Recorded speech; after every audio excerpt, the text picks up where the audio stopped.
Oke, jadi kali ini kita akan ngebongkar lagi sebuah HP Realme ya guys ya. Ini dia ada HP Realme, kalau guys lihat itu Realme 5 Pro dan itu layar depannya udah mau copot guys. Jadi kayak sini lemnya karena kelamaan jadi lemnya tuh sudah melepuh ya dan hampir copot, dan ini layarnya mati kayak sih gara-gara lemnya renggang ya, terus fleksibelnya putus kayaknya sih. Ini dia ada 4 kamera ya, 4 kamera 48 megapiksel dan satu LED flash dan satu fingerprint Realme. Ini warnanya keren juga ya, Realme 5 Pro sih guys ya, kalau gak salah mah Realme 5 Pro. Dan kita akan bongkar. Untuk ngebongkarnya kita tutupin dulu, ditutupi lagi, kita bongkar dulu bagian penutup belakangnya ya. Ini penutup belakangnya kan kayak ada 2 lapis gitu ya. Nah, ini lapis yang paling belakang itu back covernya. Nah yang ini kita copotin pertama samping-samping, panasin dulu pakai blower ya. Kalau dipanasin kita congkel deh, kita bisa pakai cutternya. Kebetulan ini habis gue panasin ya, jadi kita tinggal congkel doang. Nah dicongkel kayak gitu. Nah tuh dia congkel-congkel kan, nah itu dia kan mulai lepas tuh, mulai renggang-renggang gitu ya.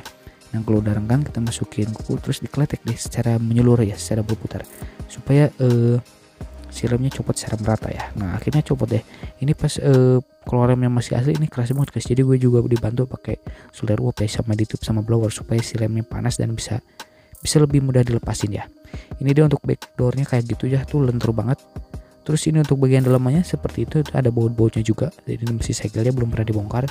Dan kita akan bongkar ya guys.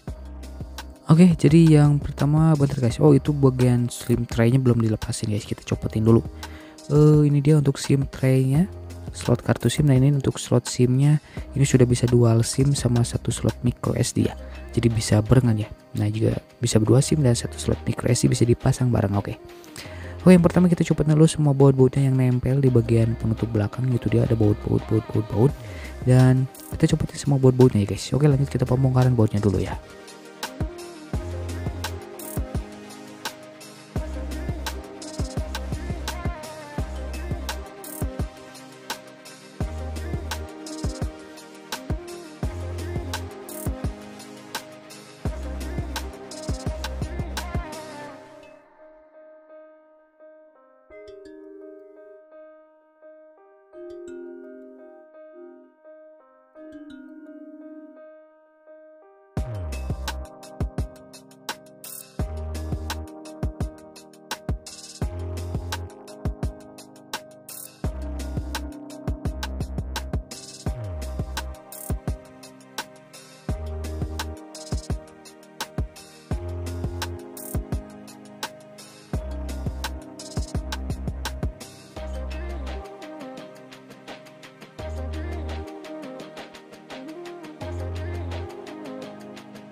Oke ini dia bagian penutup belakangnya sudah dicopotin, dan ini untuk bagian itu untuk satu bagian tengah untuk bagian baterai, itu bagian pelindung baterainya kayak dari plat gitu ya, atau aluminium ya, dari bahan keras. Terus untuk bagian blok mesinnya, mainboard mesinnya terbuat dari plastik ya. Nah itu dia tuh ada antena juga ya untuk bagian pojok kanan dan pojok kiri. Terus untuk di bagian bawah juga dari plastik ya, jadi yang pakai plat tuh bagian baterai doang ya. Itu bagian pojok bagian pinggirnya kayak antena gitu ya. Oke selanjutnya ini untuk bagian mesinnya, itu ada fingerprintnya juga tuh nempel. Ini ada bagian PCB mesinnya seperti ini, dan itu ada fleksibel yang gede ke bawah ya, anjay. Dan itu ada soket-soket. Oke sekarang kita copot dulu semua soket-soket yang nempelnya ya.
Oke guys, sudah copot bagian PCB mesinnya. Nah ini untuk bagian frame PCB mesinnya atau bagian frame LCD juga terbuat dari bahan kerasnya seperti metal atau apa ya, intinya bahan keras, dan itu ada bekas thermal paste juga yang udah kering ya. Kayaknya sih ini emang pakai thermal paste juga untuk supaya penyerapan panas lebih maksimal nyampe ke si frame nya ya. Ini dia Realme, dan itu untuk nomor seri baterainya BLP731 ya, kayaknya mah BLP731, dan itu dia warning. Oke, itu ada fleksibel ke bawah. Nah itu fleksibelnya tuh nempel juga ke bagian konektor cas ya. Itu bagian bawahnya seperti ini, bagian loudspeaker, konektor cas, vibration, dan jack 3,5. Dan untuk konektor casnya tuh nempel di fleksibel ya. Konektor casnya tuh nempel di fleksibel. Jadi misalkan kalian pengen ganti konektor cas ya, misalkan konektor casnya rusak, jadi kalian bisa ganti satu set sama fleksibelnya ya. Nah, seperti itu. Untuk cara penggantiannya pun juga cukup mudah ya, gampang banget. Oke ya, jadi seperti itu guys untuk bagian bagian fleksibelnya ya. Nah ini dia ada bagian fingerprint juga ya. Ini bagian fingerprint untuk mengunlock dari penguncian menggunakan sidik jari. Ini dia fingerprintnya seperti ini ya. Itu dia bentukannya. Oke, lalu ini udah bagian belakangnya. Fingerprintnya bagian belakang seperti ini guys. Oke, seperti itu. Selanjutnya kita coba lihat lagi. Nah ini untuk bagian kameranya. Nah untuk bagian kameranya tuh ini ada 4 kamera guys. Ini ada 4 kamera, dan kamera utamanya tuh bagian kedua ya dari atas. Nah, ini bagian bawahnya seperti ini. Itu dia. Ini kamera aktif semua ya. Soalnya gue pernah bongkar yang 4 kamera, ternyata yang kamera benerannya tuh cuma 2 biji ya. Sisanya tuh cuman kamera doang, kamera bohongan doang ya. Oke, bentar kita lihat untuk kamera yang pertama ya, kita lihat yang atas dulu. Ini untuk bagian kamera yang atas itu kayak udah autofocus, tapi belum ya, soalnya tuh lensanya gak gerak-gerak ya. Dan intinya bentukannya seperti itu ya. Untuk fungsinya gue kurang tahu, mungkin itu untuk wide angle atau apa, zoom atau apa, gue kurang tahu juga, atau bokeh juga mungkin. Ini itu untuk kamera kedua yang ini udah autofocus ya. Itu dia kelihatan lensanya gerak-gerak ya. Ini kamera utamanya juga sih biasanya, soalnya sudah autofocus. Dan kamera ketiga tuh kecil banget, dan keempat juga kecil ya. Mungkin itu untuk jenis makro atau wide atau apalah, atau bokeh juga gue kurang tahu juga ya. Selanjutnya ini untuk bagian PCB mesinnya seperti ini. Ini untuk warna PCB-nya warna hijau ya. Ini PCB-nya seperti ini, dan untuk penutup chipnya nggak bisa kita buka ya, soalnya udah tersolder di si PCB ya. Ini bagian bawahnya tuh bagian chipnya. Seperti itu bagian prosesor mungkin ya, soalnya di bagian bawah, dan ada bekas thermal paste-nya juga. Oke, bentar kita lihat untuk kamera depannya. Ini kamera depan, untuk kamera depan seperti ini, belum autofocus, tapi ini kameranya kayak gede gitu ya, dan kayak agak beda juga dari kamera biasanya.